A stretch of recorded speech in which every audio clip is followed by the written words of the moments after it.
Hello everyone, this is CJ with Cyclotron. Well, there's a group calling themselves Utah Physicians for a Healthy Environment. They've just sued an owner and the dealership of Harley Davidson motorcycles at least 4 locations in the Salt Lake City area. And they're alleging that this dealership has engaged in practices contrary to various air and noise ordinances. If you examine the facts, which I'm going to go through in this video, it appears that it may merely be a political and monetary hatchet job, and the unfortunate and convenient target is this Harley Davidson group of dealerships. But I'll let you decide after I go through the key points about this lawsuit and its background. Apparently, this physicians group has succeeded in getting hundreds of thousands of dollars of award judgments after suing the Diesel Brothers and Four Wheel Parts over some alleged modifications to diesel-powered vehicles. Those judgments are being appealed right now. So now they're going after Harley Davidson dealership because of accusations of so-called illegal noise and emission modifications to Harley Davidson motorcycles, allegedly done at these Harley Davidson dealership locations along the Wasatch Mountain front in North Utah. Apparently, this political action group, if you want to call them that, believe they're permitted to take such civil actions because they feel that the federal government has either not taken action, and I suppose the state government as well, or that these actions haven't gone far enough to this group's liking. Now, let's just hit a few of the key points that this group is advocating for. They've got some pretty radical ideas like returning to highway speed limit of 55 miles per hour in the state of Utah and other jurisdictions if they can get that pushed through. Banning meat production as well as meat consumption. They say they're all for electric vehicles, but they fought off several attempts for expansion and or continued operations of Utah copper mines, electrical power generating plants, and refineries. The last I checked, EVs require a lot of copper in their manufacture, and they also have to be charged with electricity at some point. There are really several things strike me as odd about this whole lawsuit. First, isn't it the case that Harley Davidson dealers are using 49 state compliant systems? I mean, they're compliant in every state except for California, that's its own animal, when they sell and install these Screaming Eagle Stage 1 kits. I mean, the feds already extracted millions of dollars from Harley back in 2017 over alleged issues with Stage 1 modifications. The feds ended up donating that money to reduce the amount of wood-burning stoves in northeastern United States, if you can believe that. So if you look at the case of Utah, I mean, how many motorcycles are we talking about here? Statistica is a pretty interesting website. I did a search. They indicate that there were 126,000 motorcycle registrations in 2021 in the state of Utah. The state has a total population of 3 million people. So that works out to about 4% of people having motorcycles registered in the state of Utah, for a street motorcycle, that is. Harley Davidson's current share of the U.S. market's down to 25%. So for estimating purposes, that would mean that only 1 to 2% of the population of Utah would have registered a Harley Davidson motorcycle for street use.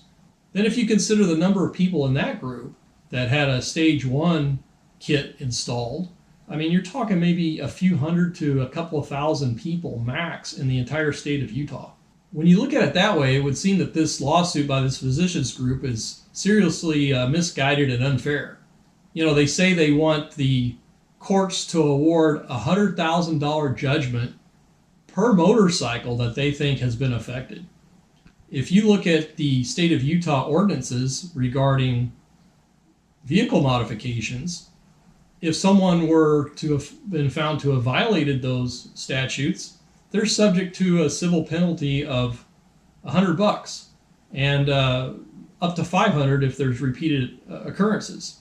So I don't know where they get $100,000 and going after the Harley dealers in the Salt Lake City area.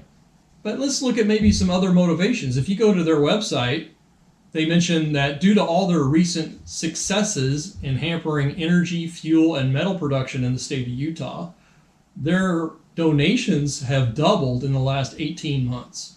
I'm not going to mention this group's name again. I don't want to give them any additional publicity except to make you all aware of what's going on.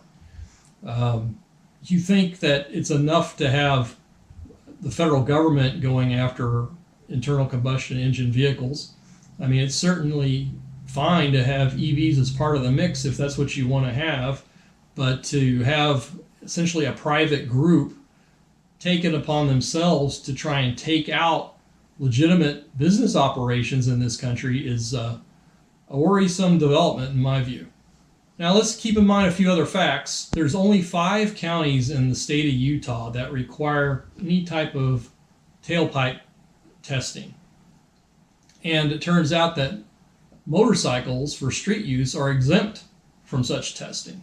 Now there was a recent effort that was defeated in the Utah state legislature where someone had proposed a bill that all vehicles undergo a muffler inspection.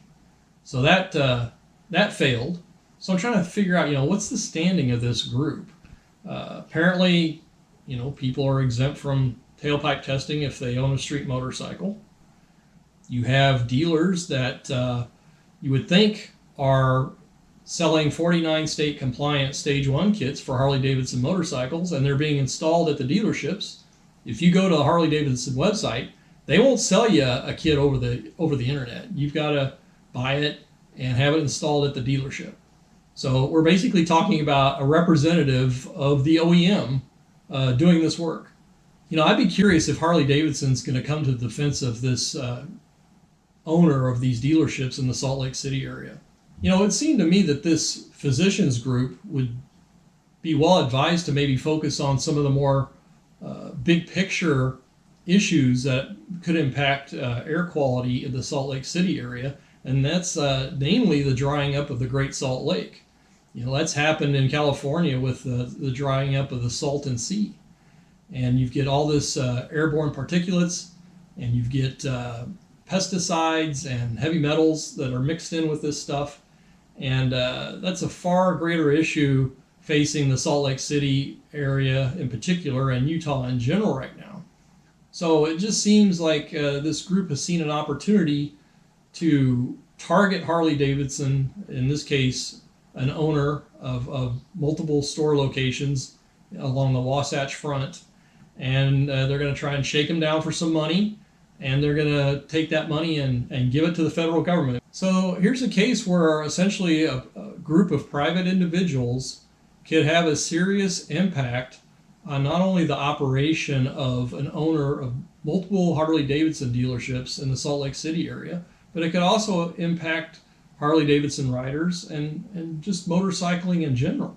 So what do you think about this? Had you heard about this story at all? I haven't seen it out on YouTube at all. I came across this story over the weekend in my news feed, and I'd be interested in what you think about this.